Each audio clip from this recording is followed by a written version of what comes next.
One night in the city, John comes home to his wife Karan. However, they don't talk very much and have dinner in different rooms. Their relationship is clearly in shambles. They do sit together to watch the news and learn about an infection that has been quickly spreading.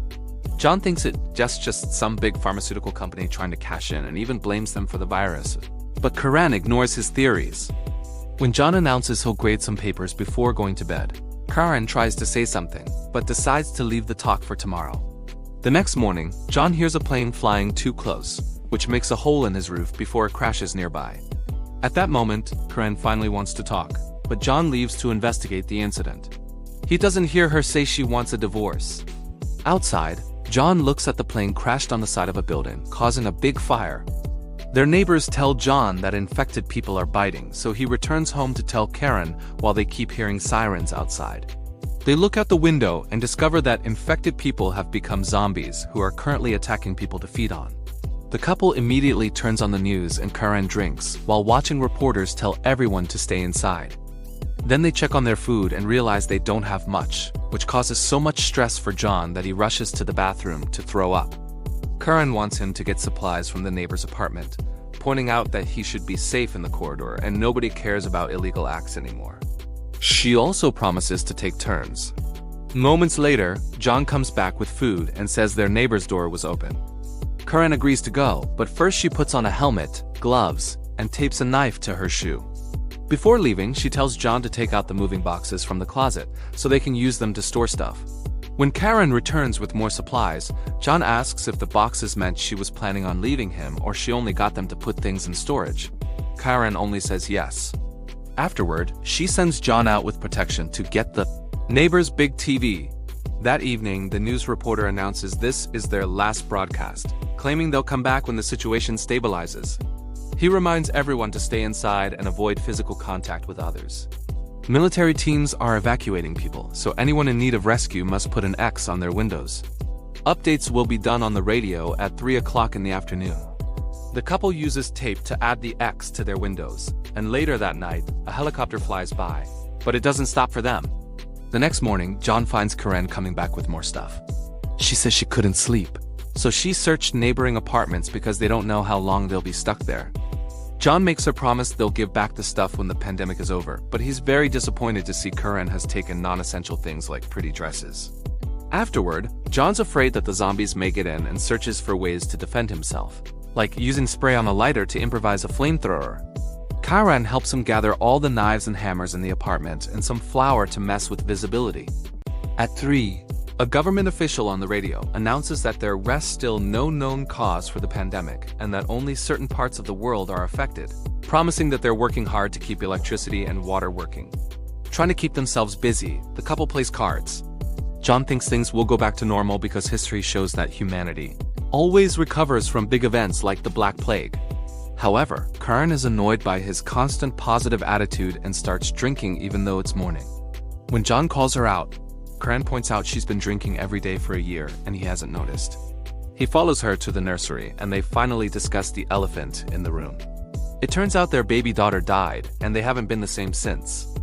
Karan thinks that soon they'll be gone too, but John assures her that they'll survive this. Determined to be ready in case of an attack, the couple starts exercising, although Karan never stops drinking. One night, she hears someone at the door and John wonders if it's the rescue team. When he opens it, a zombie immediately reaches inside and the couple has to push against her to close the door again. That afternoon, the radio announces that a scientist is trying to isolate the virus to develop a vaccine. The stress of not real news is causing lots of stress for the couple, who decides to smoke to deal with it. Normal cigarettes aren't enough, so Karan reveals she has stronger stuff she's stolen from the evidence locker. John freaks out but ends up consuming the happy powder too. When Karan calls him a chicken, Karan says she's proud of him before taking out the large collection of illegal substances she's brought from work, plus a gun. She also admits that the last few times she and John got dirty were thanks to her spiking the muffins, which makes John want to try more stuff. The couple spends the evening watching VHS movies and drinking. The next day, Karan is startled awake by a shot and something breaking. It turns out John is practicing with the gun and has broken a bull Karan's mother gave her. He points out that she hates her mother, but Karan is angry anyway. When she goes to the bathroom, she sees a rescue helicopter flying by without stopping at their street. During breakfast, John admits yesterday was eye-opening and agrees they need to get ready for the long haul. They start by putting the pieces of the broken bowl outside the door. Then they make a bunch of Molotov bombs with their alcohol. They continue to exercise, but they also keep on consuming the happy powder. At 3, they turn on the radio. However, there's no broadcast. At that moment, someone knocks on their door. The couple gets their hammers ready and open the door, just enough to find their neighbors Leo and Emily. They ask to come in and explain their situation. They got stuck in the laundry room after the plane crash, and by the time they finally got out, the zombies had invaded their apartment. They guessed there were actual people here because of the broken bowl outside. The guests ask for food since they haven't eaten in 2 days. So John and Karen go to the kitchen. Then both couples start arguing in whispers. Emily tells Leo that Karen went crazy after losing her baby and learning she can't have kids anymore. She also complains about Karen taking down her notes from the laundry room. At the same time, Karen tells John they should be saving the food for themselves and complains about Emily filling the laundry room with angry post-its. John insists that helping is the right thing to do, so Karen suggests they should mix happy powder in the food because it stifles hunger. After sharing dinner, Emily notices that the dresses in the TV look like hers. Karen asks the guests what their plan is, and Leo says that if she wants them to leave, they will. However, Karen isn't brave enough to kick them out. Leo mentions they're good at cleaning, and Karen replies they can help with that. They spend the rest of the evening drinking and chatting. Although Emily doesn't let Leo get too heated in a discussion with John, forcing him to change his opinion to be nice. When it's time to sleep, Leo and Emily are shocked to hear they'll have to do it on the floor. While brushing her teeth, Karen rants to John, saying their guests think they're better because they have extra rooms at their place. However, she still doesn't want to kick them out because she's afraid that after the pandemic is over, other neighbors will judge them for not helping. That night, Karen gets naughty with John just to annoy their guests with the noise. Emily sees it as a competition and gets naughty with Leo too, so both women get louder and louder on purpose. The next morning, Emily stays in the bathroom doing nothing just to make Karen wait. After breakfast, Karen asks the guests to clean up in exchange for being fed. While working, Emily complains about cleaning being degrading. Leo says they should play along and even points out that they could just leave. However, Emily wants revenge, so they agree to overpower John and Karen in their sleep. After they're done cleaning, Leo and Emily notice Karen napping and say they should do it now. Karen wakes up and takes John to another room to tell him she is suspicious of their guests because she heard what they said. Thinking that Leo and Emily want to kill them, the couple agrees to strike first. Moments later, Karen shares some cookies that she secretly made with illegal substances, intending to just freak them out. However, she uses too much and the couple eats so many cookies that they end up dying on the couch. Unable to deal with being murderers, John and Karen take some happy powder to relax. Suddenly, they hear Leo and Emily waking up and realize they're becoming zombies. So Karen immediately shoots them down. Then, they take the bodies to the other apartment and spend the rest of the day consuming uppers. When it's time to go to bed, they take sedatives to fall asleep. That night, they sleep so deeply that they do unhear a rescue helicopter telling survivors to turn on their lights so they can find them. The next morning, Karen says that since any day could be their last, she wants to go out by being herself. They consume more uppers and spend a long time getting naughty.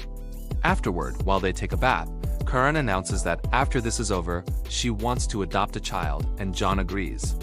They both admit they haven't stopped loving each other and hope to make things work again. The first thing they do is have a date night, and John admits he let work take over his life after they lost the baby. However, the pandemic has given him a new perspective and taught him what he really wants. After watching a romantic movie, the couple gets ready to get dirty, but at that moment, someone knocks on their door. A voice says it's the rescue team, and Karen opens the door, only for 3 thugs to burst in and strike her down. They threaten John with a knife and ask him to gather anything valuable while the leader takes Karen to the bedroom to take advantage of her. When she sees an opening, she throws flour at his face and kicks him in the groin. Then she gets some scissors and repeatedly stabs him in the neck. The other 2 thugs come to check on their leader and get angry at Karen. But before they can touch her, John appears with the gun and quickly kills them both. The couple takes the bodies to another apartment before having a drink. Suddenly, they hear a voice and realize it's the rescue team. They rush to the window and try to get their attention to no avail. They decide to leave the apartment and discover that the corridor is full of zombies, so John starts hitting them with a hammer and ends up with their blood on his face. This isn't enough to create an opening. So the couple closes the door again and returns to the window, but the helicopters are gone. Karen gets nervous because they don't have much food left, so John promises they'll make a plan after they rest. In the middle of the night, Karen wakes up to find John getting all their weapons sharp and flashlights ready with fresh batteries. Then they dress up with some protection and share words of love with a kiss. The couple leaves the apartment and tries to fight their way through the zombie horde. However, there are too many of them and they're forced to go home. After settling down, Karen reveals that she was bitten in the leg. John immediately comforts her, pointing out she may not transform if she stays alive, and reminding her that a pharmaceutical company will want to make money with a vaccine soon. At night, Karen discovers she doesn't like wine anymore. After having a horrible nightmare, Karen wakes up and tries to leave the apartment. When John stops her, she explains she feels a weird hunger that she can't control. John pours his own blood into a glass and Karen quickly drinks it. Realizing this does help with her hunger, she points out that John can't donate blood forever, and he snaps, saying that it's his choice and they just need to wait for help. He hugs her to apologize for her outburst, and Karen admits she can smell his blood, so she urges him to cover the wound. Later, the couple discusses their future and cries. Then Karen takes a bath and considers self-dying, but she can't do it. John brings her a glass of blood and she desperately drinks it all. That night, they get naughty without the need to consume anything first. The next morning, John wakes up to find the bed empty. In the bathroom, there's a letter from Karen thanking him for a great life together. She explains she's been having nightmares about becoming a zombie and wants him to end it, so he needs to go to the nursery. John goes to that room and finds a zombified Karen chained to the wall. A sign hangs on her chest with the words, "Love me, kill me." In tears, John tells her more about the future he imagines after the pandemic. After drinking to drown his sorrows, he grabs his gun and gets ready to shoot his wife. Moments later, a group of soldiers enters the apartment because they saw the X on the window. When they enter the nursery, they discover that John and Karen are both zombies and their arms are taped together. The captain calls it love before another soldier reads a new law. Zombies aren't considered citizens, and to maintain the peace, they have the right to shoot them to death. After killing John and Karen, the soldiers leave. Make sure to subscribe and turn on notifications so you can watch more videos like this. Thanks for watching.